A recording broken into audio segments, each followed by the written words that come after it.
So ఇది వచ్చేసరికి Yashmi fair elimination unfair నాకైతే చూసినప్పటికీ అంటే యష్మి ఎలిమినేట్ అయిన తర్వాత కొంచెం లో ఫీల్ అయింది. ఎందుకంటే ఇంట్లో వాళ్ళందరూ ఒకసారిగా పృథ్వీ కానీ నబీల్ కానీ నిఖిల్ కానీ చాలా అంటే చాలా ఎమోషనల్ అయిపోయారు.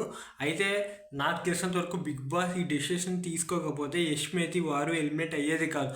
ఎందుకంటే బిగ్ బాస్ అసలు ఎప్పుడు జరగలేనట్టుగా బయట ఎలిమినేట్ అయిన వాళ్ళని తీసుకొచ్చి నామినేట్ చేయడం ఏంటో, వాళ్ళందరూ ఓజీ క్లాన్ వాళ్ళనే నామినేట్ చేశారు. వైల్డ్ కార్డ్ ఎంట్రీస్ని ఒక్కరు కూడా టచ్ చేయలేదు.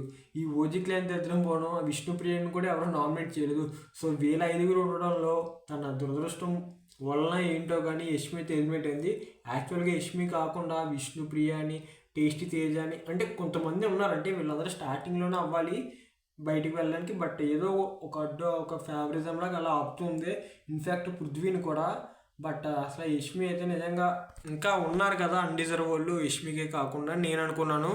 బట్ ఈ బిగ్ బాస్ చేసిన విధి వింత నాటకం ఆడడం వల్ల యష్మి అయితే ఎలిమినేట్ అయ్యింది. నాకైతే కొంచెం అన్ఫేర్ లాగే ఉంది. సో మీకు చాలామందికి ఫేర్ అనిపించవచ్చు నాకు తెలిసినంత వరకు. Thank you for watching.